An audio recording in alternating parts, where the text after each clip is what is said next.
Cora? Whenever you're ready, Braelyn. Okay. Everyone knows the feeling when you are sitting around having a great time with your family and friends. When someone takes out a cigarette or vape and starts smoking it, you instantly feel very uncomfortable.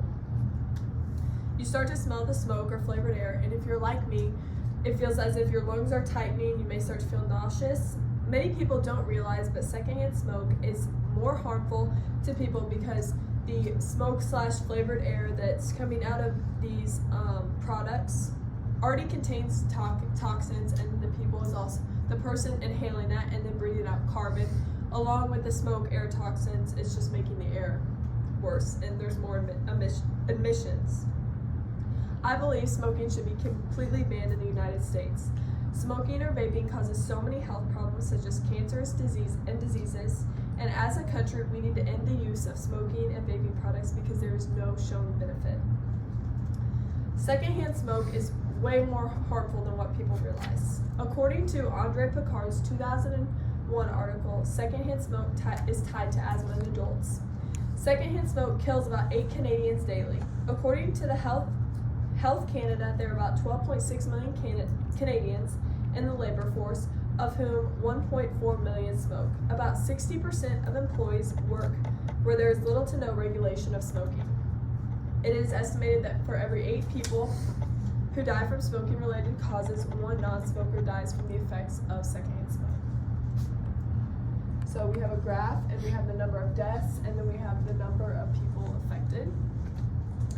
From this, we can see that even when you're exposed to someone smoking, you are putting yourself at just of a high risk as the person inhaling it.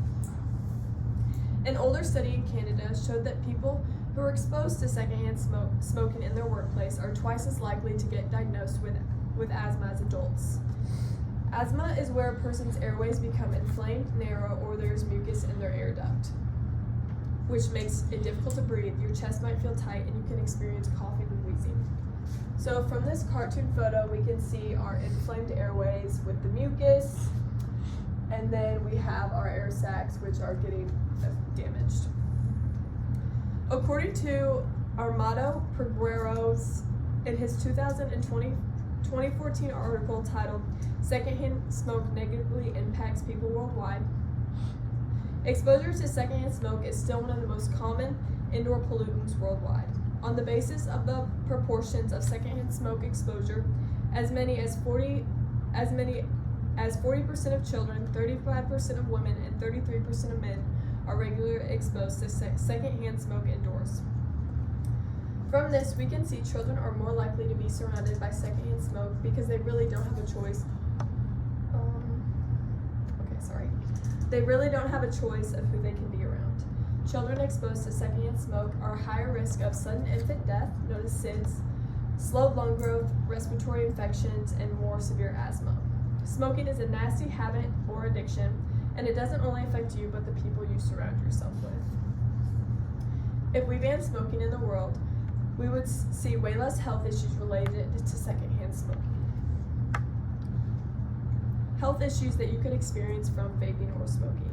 We all know that smoking a cigarette gives you a higher chance of getting cancer, but many don't understand is that smoking an e-cigarette can give you the same health problems. According to Katie Wright in her 2023 article titled "Vaping Can Be Particularly Detrimental to People Under the Age of 18 Who Are Still Developing," most vapes contain nicotine, which is a highly addictive substance and can cause an increased blood pressure, heart rate, flow of blood to the heart, and narrowing of the arteries. It can become very difficult to get off nicotine, so why would you want to be addicted at such a young age? Dr. Rockwell asked. The other problem with vaping is experts don't fully understand the long-term risk because it's such a new phenomenon, she adds. As many of us know, people in our school, or just people our age in general, are addicted to e-cigarettes. The problem is vaping is such a new thing, the doctors don't really know the true outcome of all these side effects. Vaping is doing just as much damage to your lungs. However, your lungs aren't going to turn black like they would as if you were smoking a cigarette. Vapes can cause inflammation, swelling, narrowing of the tubes, and most e-cigarettes contain arsenal, which is a herbicide that kills weeds, and that definitely does not belong in your body. Vaping slows brain development. It has lead, tin, and other cancer-causing chemicals, tiny particles that lungs absorb, and explosive organic compounds. So as we can see, we have like an MRI of what it would be a normal lung. So we can see it's full, the color would be pink and pretty. And then we have someone that vapes, you can see there's discoloration and there is a size difference. Now we all know that smoking a cigarette is also a cancer-causing agent. What many don't know is that by quitting smoking now, you lower your risk for lung, bladder, esophagus, stomach, colon, and kidney and liver cancer. Many cigarettes contain the chemicals nicotine, which again increases blood pressure, blood flow, and narrows your arteries. Cigarettes also contain acetone, which is found in nail polish remover, arsenic, which is found in rat poisoning, ammonia, found in household cleaners, butane in lighter fluid, and that's just the start. Again, none of those belong in your body at all. So then we have a regular lung, in which someone who doesn't smoke, and then obviously a smoker's lung, it's going to be black and gross. Many people will argue that there's no way you could ban smoking in the United States. I believe that we should end the selling of products like cigarettes and e-cigarettes. People can say, oh, people just sneak it like they did with alcohol. Yes, however, I believe if people are caught, they should be fined a certain amount of money, and if they cannot be fined, then we'll spend some time in jail. Banning smoking in the United States would give us way less of a carbon footprint.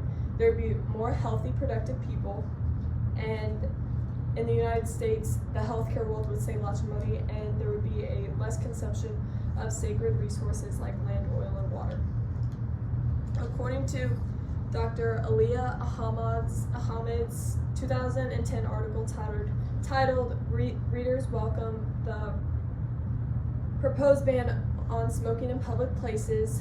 Apart from the benefits to health, banning smoking also has a positive impact on the environment. For Dr. Aliyah, the smoking ban on beaches is a good way to address the issue as it promotes better air quality.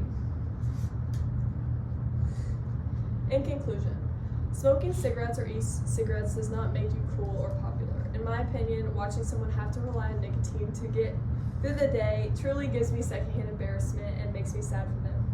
A common thing you might hear people say is, I'm just really stressed out right now, I just want to take a hit or a puff. However, if you're in a regular pattern of smoking, you tend to feel more stressed. And then as you take a puff or hit, it's going to calm you down. Nicotine is an addictive chemical that will completely alter your brain, giving you brain fog. Smoking cigarettes or cigarettes is not only hurting you, but the people you surround yourself with. The United States should ban smoking. There would be better health for all people. Resources could be used for more positive purposes, and overall we would have better air quality in the United States. I hope if you are ever surrounded by someone who is addicted to smoking or vaping and they offer it to you, you say no. And maybe remind them that smoking is not only hurting them, but the people they're around. Smoking is not a habit, it's an addiction. Break free from its hold and reclaim your life. Smoking in the United States should be banned completely for the benefit of everyone in this country.